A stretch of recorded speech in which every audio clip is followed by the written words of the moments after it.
ouvinte, bem-vindo a mais uma emissão da Telebomba, da Bomba na História.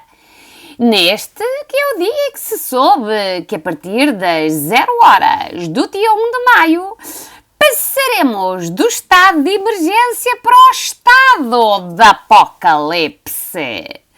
Cartela ouvinte, agora já pode ir ao seu estabelecimento comercial de eleição até às 22 horas e 30 minutos. No entanto, não esqueça a sua mascarilha, mesmo que já tenha levado a primeira porção mágica da Pfizer, da AstraZeneca ou de uma outra vacina qualquer. Cuide-se dos outros, é o que nós queremos dizer. Ora, hoje, cartela ouvinte, a nossa emissão dará continuidade ao tema das transformações económicas na Europa e no mundo na segunda metade do século XIX, com especial destaque para a geografia da industrialização e o agudizar das diferenças. Posto isto, cartela ouvinte, andemos com o baile! Telebomba no ar! Bombemos juntos! A partir de meados do século XIX, assistiu-se a uma transformação da geografia da industrialização. A Inglaterra, que desde 1750 havia liderado o processo de desenvolvimento industrial, a partir de meados do século XIX, viu surgir novos países que iniciavam a sua industrialização. A Bélgica, a França, a Alemanha, os Estados Unidos da América e o Japão. A liderança inglesa começava pouco a pouco a esmorecer e esses novos países industrializados iam-se afirmando no panorama mundial como novas potências industriais. A Grã-Bretanha, desde os finais do século XVIII até a década de 1880, assumiu-se como uma potência industrial hegemónica a nível mundial, mercê da conjugação de vários fatores internos que já tivemos oportunidade de falar em emissões anteriores. Beneficiou também das dificuldades experimentadas pelos seus mais diretos concorrentes no continente europeu, a França e a Alemanha. A primeira, envolvida em revoluções políticas e em guerras. A segunda, confrontada com a falta de unidade nacional, fatores que retardaram a sua industrialização. A realização da Exposição Universal de 1851, no Palácio de Cristal, em Londres, mostrou ao mundo a incontestável superioridade inglesa no domínio da tecnologia industrial, exibindo com orgulho as suas realizações. O impacto em Inglaterra, a partir de 1870, da segunda fase da Revolução Industrial, dinamizou a construção dos caminhos de ferro, que imprimiram um novo impulso ao desenvolvimento industrial. A construção naval continuou a afirmar-se como determinante na sua supremacia. Assim, durante este período, a Inglaterra procurou acompanhar os novos setores da siderurgia e da química.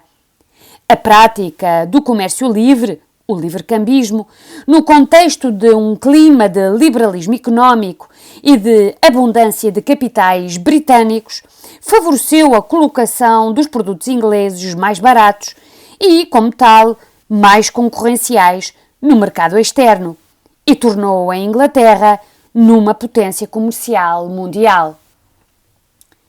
A hegemonia industrial inglesa começou a ficar fragilizada a partir da década de 80, à medida que a Alemanha e os Estados Unidos iniciaram o seu processo de industrialização.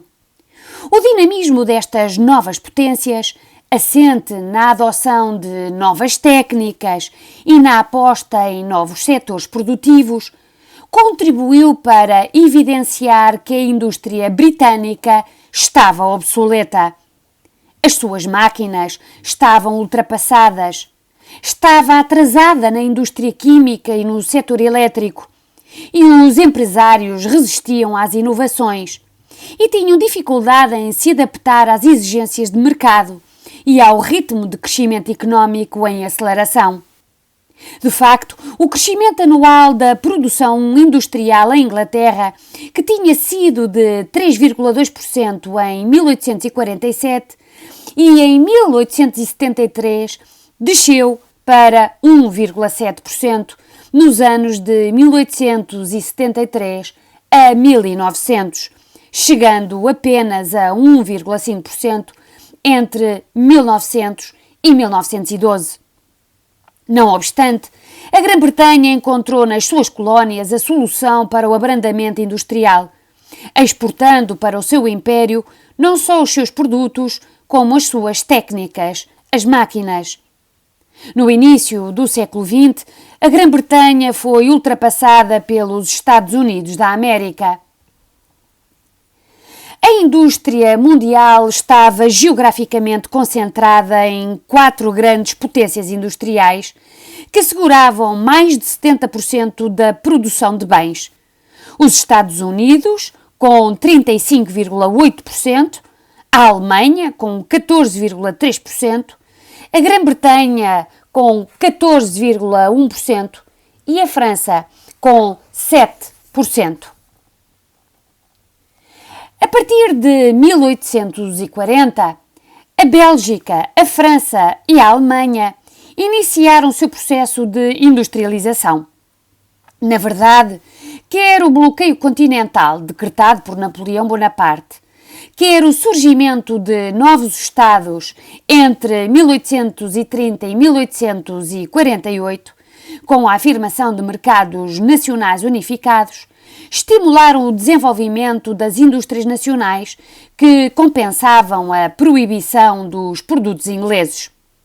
Ao contrário do que acontecera na Inglaterra, na Europa continental o Estado desempenhou um papel determinante no desenvolvimento do processo de industrialização, que foi, no entanto, mais lento.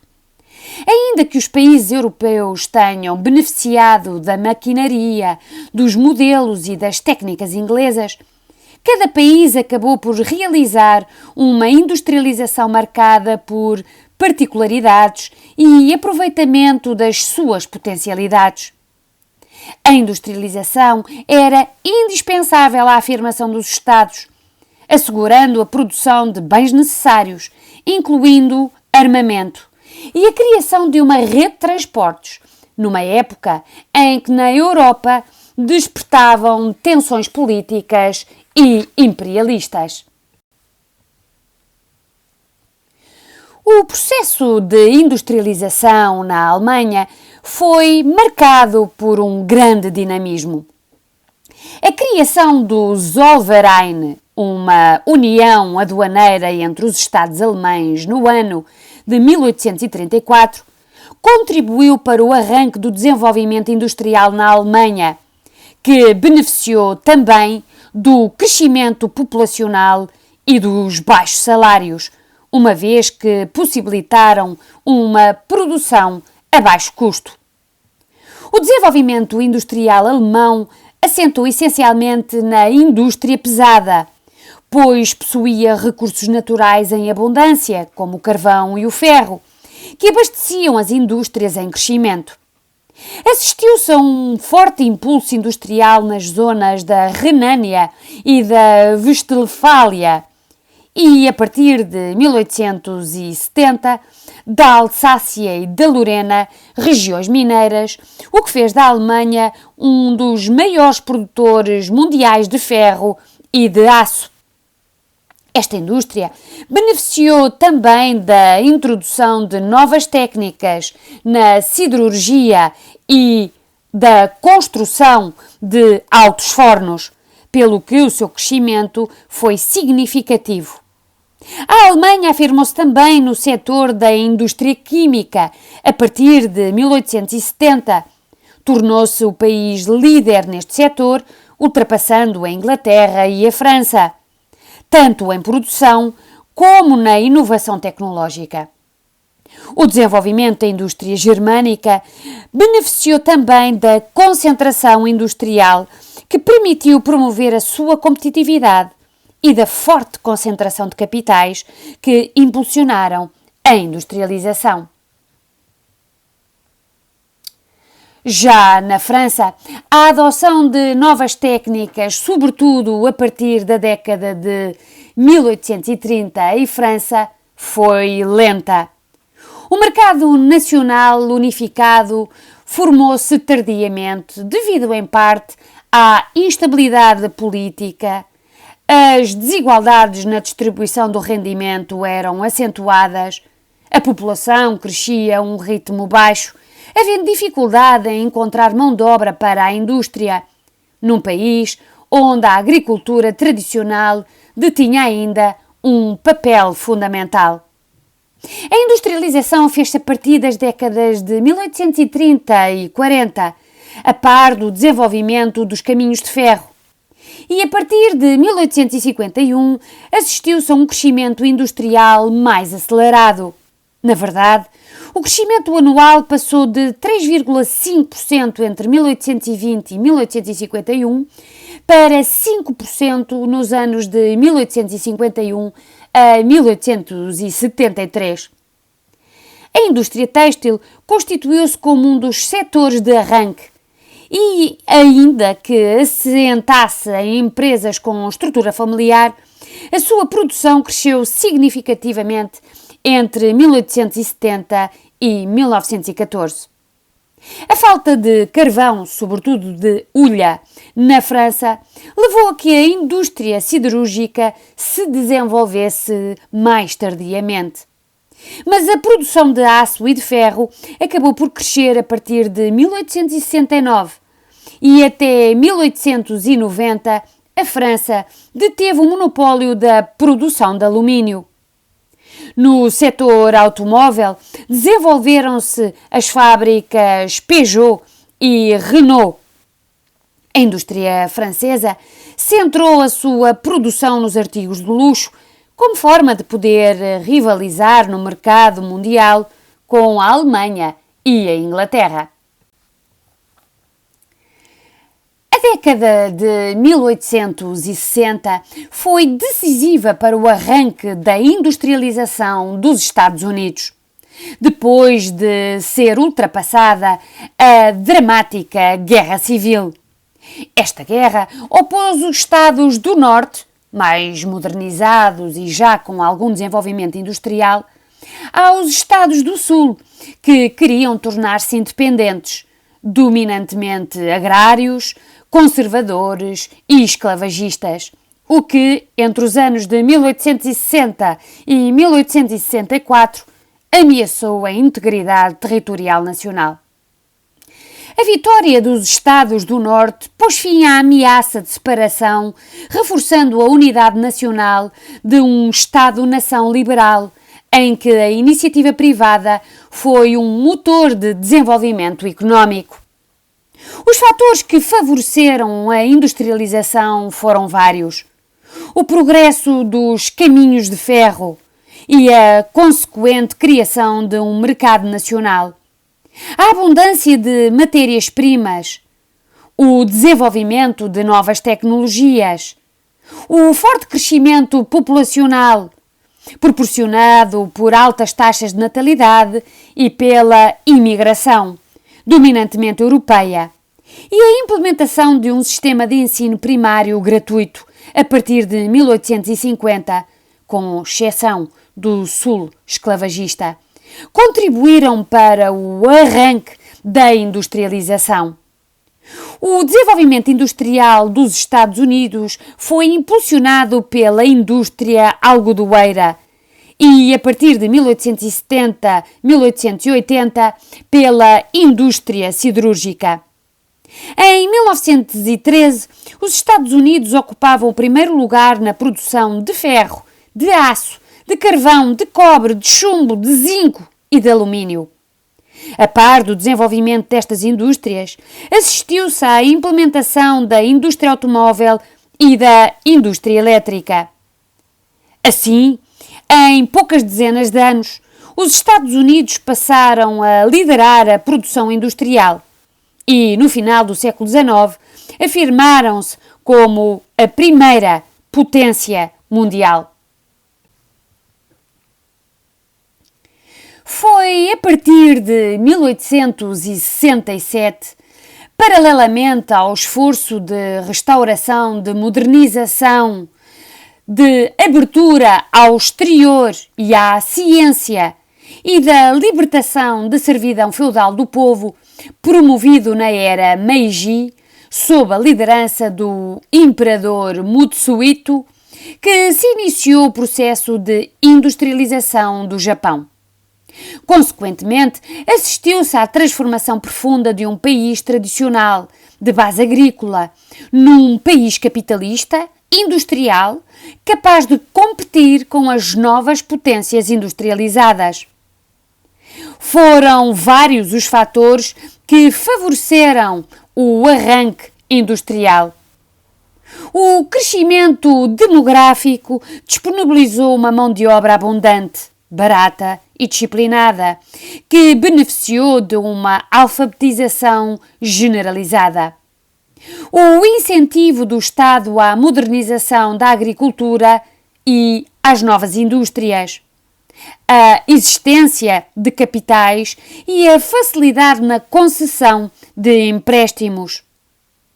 A partir de 1865, desenvolveu-se a indústria da construção naval, permitindo ao Japão ocupar uma importante posição no âmbito da marinha mercante. A partir de 1872, desenvolveu-se a indústria do algodão. Em 1875, surgiu a primeira fábrica siderúrgica, tendo a produção de aço e de ferro progredido a um ritmo acelerado. Esta transformação foi também possível graças à contratação de técnicos estrangeiros, responsáveis pela introdução de técnicas de produção que se haviam afirmado na Europa e ainda devido à facilidade de adaptação dos japoneses ao novo modelo produtivo. Apesar do rápido desenvolvimento industrial registado na Europa Ocidental, na América do Norte e em regiões longínquas como o Japão, a industrialização não se generalizou em termos mundiais. De facto, e tomando como exemplo a Europa, as regiões da Europa do Sul, do Norte, Central e Oriental não conheceram um ritmo de industrialização acelerado, uma vez que se afirmavam como zonas fortemente arraigadas a estruturas económicas ainda ligadas ao antigo regime, ou condicionadas por fatores de ordem geográfica e de isolamento. Muitas destas regiões careciam de matérias-primas necessárias à industrialização. Não dispunham de sistemas políticos e económicos fomentadores da livre iniciativa e do comércio livre. E também não dispunham de capitais necessários para proceder a inovações técnicas ou a compra de maquinaria com vista a estimular o arranque industrial. A sua economia de base agrícola, sem capacidade para aumentar a produção devido ao uso de técnicas rudimentares, a existência de taxas alfandegárias internas limitadoras da livre circulação dos produtos e a ausência de sistemas eficazes de transporte acabaram por condicionar a possibilidade de desenvolvimento industrial. Além do mais, a persistência da estrutura da pequena e média propriedade não se mostrou favorável à mecanização. E os proprietários, modestos, não podiam investir de modo a criar estruturas de produção capitalista. Nestas zonas havia também uma forte desigualdade entre as regiões mais industrializadas e as zonas rurais. A indústria, para além de localizada, assentava em técnicas tradicionais que não permitiam aumentar a quantidade e a qualidade dos bens produzidos, inviabilizando a sua expansão tanto no mercado interno como no mercado externo. O desenvolvimento da economia e dos transportes facilitou também a importação de produtos agrícolas oriundos das colónias ou de algumas ex-colónias, contribuindo para que os países menos desenvolvidos e dependentes de métodos agrícolas mais tradicionais deixassem de conseguir escoar a sua produção nos países europeus. Consequentemente, os seus produtos agrícolas viram os preços descer de forma significativa, permanecendo com economias voltadas para o autoconsumo, estagnadas e sem possibilidade de expansão. Desta forma, a distinção entre países industrializados e os países não industrializados centrou-se num conjunto de fatores: o crescimento demográfico e a formação de um sólido mercado interno, as estruturas sociais, a mentalidade empreendedora, a disponibilidade financeira, o apoio governamental, as inovações técnicas e as próprias características geográficas acabaram por determinar o sucesso ou o fracasso do arranque industrial e a permanência de formas de economia mais tradicional. A expansão da industrialização ocorreu com ritmos diferentes nos diversos países europeus, nos Estados Unidos e no Japão, na segunda metade do século XIX.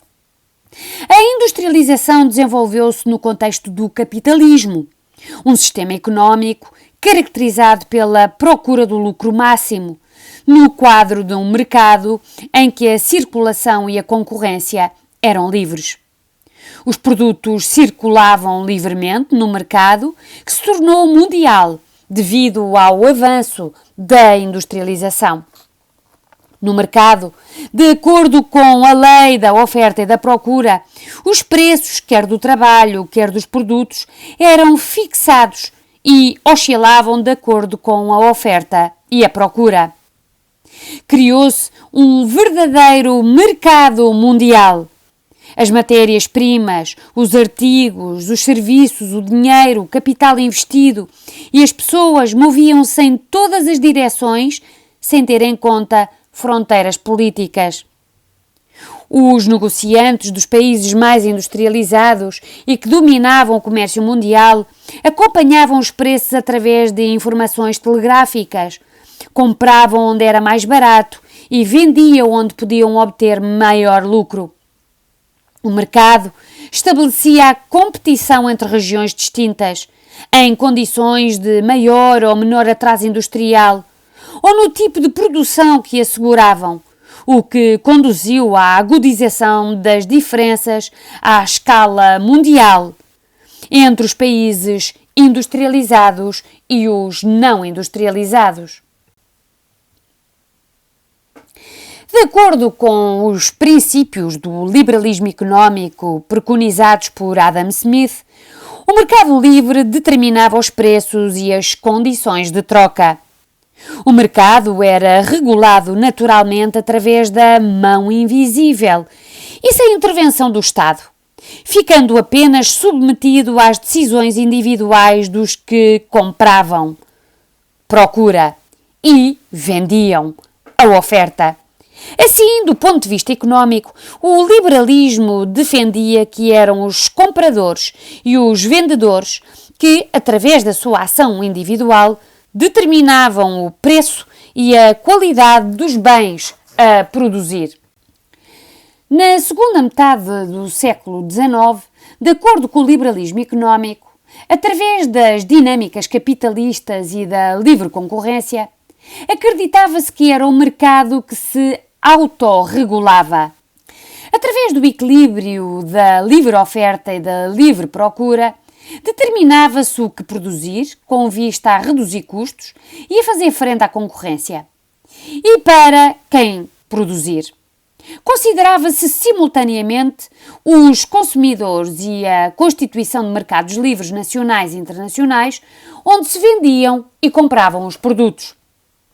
Mas havia uma diferença entre a teoria económica e a realidade.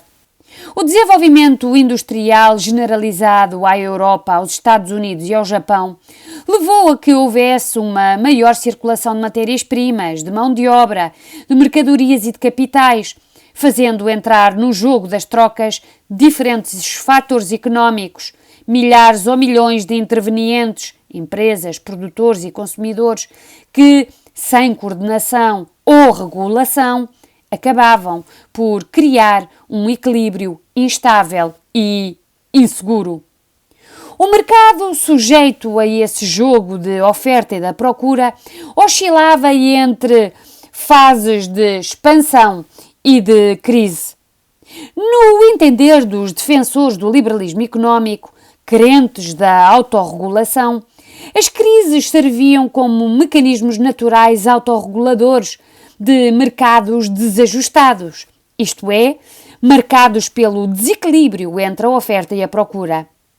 As crises afirmavam-se na prática económica como um elemento que ajustava os interesses dos produtores e dos consumidores, constituindo-se assim como um regulador automático do funcionamento do mercado. O sistema económico do capitalismo liberal atravessou fases de prosperidade e fases de crise ou depressão, sendo a mais duradoura a de depressão, que ocorreu entre 1873 até cerca de 1893. O sistema apoiava-se no crescimento da produção e no crédito. Mas quando as dívidas não eram pagas, o crédito entrava em colapso. Ou, quando o crescimento e os lucros ficavam aquém das expectativas, os lucros previstos perdiam-se. Não havia forma de escoar a produção e, demasiado endividadas, as empresas iam à falência. Por outro lado, a livre concorrência fazia com que as regiões competissem umas com as outras, numa competição muitas vezes desigual, consoante o nível de desenvolvimento. A queda de preços de um produto podia obrigar a baixar os preços em mercados distantes, mergulhando os produtores na miséria. Ou um fabricante podia ver-se excluído do mercado se o seu rival vendesse a preços mais baixos ou se uma nova mercadoria viesse substituir o que vendia. O mesmo acontecia com a mão de obra, que, sujeita à lei da oferta e da procura, via variar o preço dos salários, sendo muitas vezes lançada no desemprego, sem qualquer proteção, conforme as flutuações do mercado. Estas crises capitalistas típicas do século XIX, contrariamente às crises do antigo regime, eram crises provocadas pela liberdade económica sem regulação, que em períodos de expansão acabavam por provocar excesso de produção e causavam desajustes entre o consumo e a produção, ou seja, entre a oferta e a procura. Por isso, as crises do século XIX eram de superprodução e não crises de subprodução, que tinham caracterizado a época pré-industrial. Durante o século XIX, perante as flutuações do ritmo da economia, os contemporâneos procuraram compreender os ciclos económicos, de modo a tentar perceber a periodicidade das crises cíclicas que abalavam o capitalismo. Os economistas aperceberam-se que, a uma fase de expansão, marcada pela prosperidade e pela subida dos preços, se seguia uma fase de estagnação ou regressão, associada à diminuição da produção e à descida dos preços. Clément Juglar foi um dos primeiros economistas que analisou a crise económica e definiu-a como uma etapa de um ciclo económico que se repetia periodicamente. A atividade económica sofreu também variações durante períodos alargados de tempo, que podiam ser no sentido de crescimento, no qual se verificava um desenvolvimento económico, marcado pelo aumento da produção, dos preços e dos salários, ou no sentido da retração. Os países europeus mais industrializados importavam mais do que exportavam, mas tinham uma balança de pagamentos favorável, apesar da balança comercial ser desfavorável. As importações europeias não cessaram de aumentar e compunham-se sobretudo de matérias-primas para as indústrias de alimentos e de outros produtos primários. Era a exportação dos produtos fabricados pelos europeus que pagavam uma parte das importações. A outra parte era paga pelas chamadas exportações invisíveis, ou seja, serviços de transporte, seguros, dinheiro emprestado ou capital investido no exterior com os respectivos rendimentos, pagamentos e juros.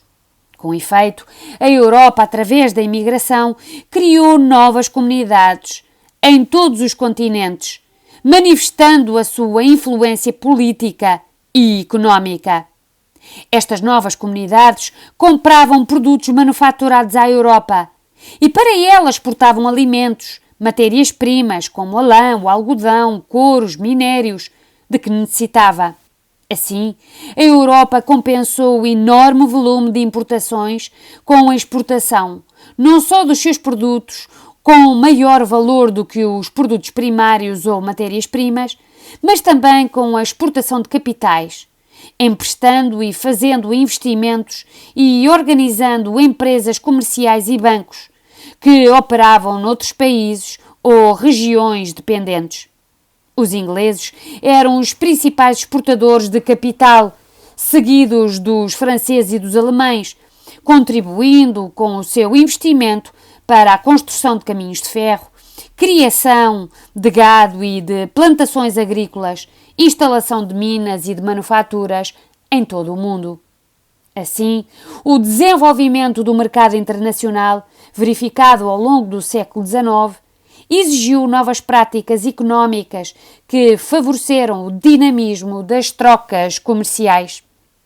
O protecionismo económico, característico das práticas mercantilistas dos vários Estados europeus durante o século XVII e XVIII, deixara de ser adequado. O capitalismo, que visava a obtenção de lucro e a existência de uma concorrência mais agressiva, favoreceu por isso a adoção da política económica do livre-cambismo, assente na liberdade de circulação de produtos entre os mercados, sem qualquer impedimento alfandegário ou fiscal. A Inglaterra foi o primeiro país a adotar o livre-cambismo. Adam Smith e David Ricardo já haviam defendido a liberdade do comércio internacional, considerando-a benéfica para as economias nacionais. Ainda que na Europa as práticas livre-cambistas tenham sido adotadas, nos Estados Unidos da América vigorava o protecionismo, uma vez que os homens de negócios que influenciavam as decisões da política económica viam no livre-cambismo um modelo que favorecia, sobretudo, a economia inglesa. A grande realização da Europa industrializada, com a Grã-Bretanha na liderança, foi criar um sistema de comércio multilateral e liberal, mediante o qual adquiria e pagava as importações dos produtos que necessitava em mercados externos. Os espaços colonizados compravam manufaturas na Europa e para ela exportavam alimentos e matérias-primas. A Europa permitiu assim o financiamento e o desenvolvimento de outras regiões do mundo em função dos seus interesses financeiros e também americanos. Os defensores do liberalismo económico, homens de Estado e, sobretudo, empresários ligados à indústria, ao comércio e à finança, acreditavam que a liberdade de comércio, o livre-cambismo, se constituía não só como um impulso para a economia, como possibilitava que cada país desenvolvesse uma área de especialização e se fortalecesse como fornecedor de um determinado produto. A economia tornou-se internacional e abarcava o mundo inteiro, procurando as vantagens económicas do modelo do livre-cambismo. Assim, o mundo afirma-se como uma imensa fábrica e cada país como uma oficina. Desta forma, promovia-se uma divisão internacional do trabalho entre os países e as regiões produtoras do mundo. Um determinado país, com condições específicas e especializado na produção de um determinado bem económico, trocava-o por produtos diferentes de outro país, cuja produção era igualmente especializada, acabando por favorecer o crescimento das economias nacionais. Aproveitava-se a vantagem comparativa dos diferentes países, no sentido de produzirem os bens para os quais estavam naturalmente mais habilitados e, por isso, com custos mais reduzidos, permitindo a obtenção de maiores lucros que eram aplicados na compra de bens que não produziam. Deste modo, segundo o liberalismo económico, os países beneficiavam com a divisão internacional do trabalho.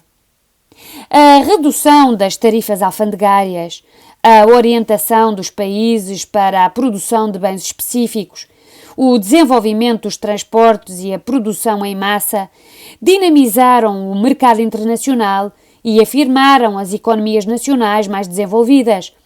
A adoção deste modelo de mercado permitiu à Inglaterra liderar o comércio mundial até 1913 e contribuiu também para dinamizar as economias da Alemanha e da França, que, entre 1880 e 1913, ocupavam o segundo e o terceiro lugar, respectivamente. O comércio mundial acabou por crescer exponencialmente, chegando mesmo a triplicar.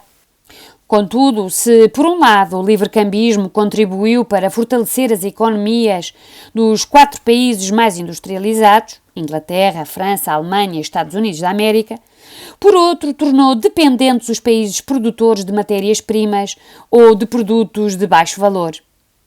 Estes países, com baixo nível de especialização tecnológica, sujeitos às flutuações do mercado, viram-se forçados a manter-se como fornecedores de produtos primários, sempre mais baratos do que os produtos acabados, os bens manufaturados e os serviços, das 4 grandes economias mundiais.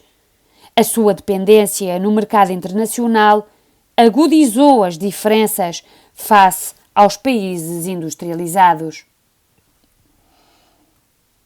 E foi assim, cartela ouvinte, a falar de economia, de livre-cambismo, de capitalismo industrial, que chegamos ao final de mais uma emissão da Telebumba. Esperamos que tenha sido do mais inteiro agrado.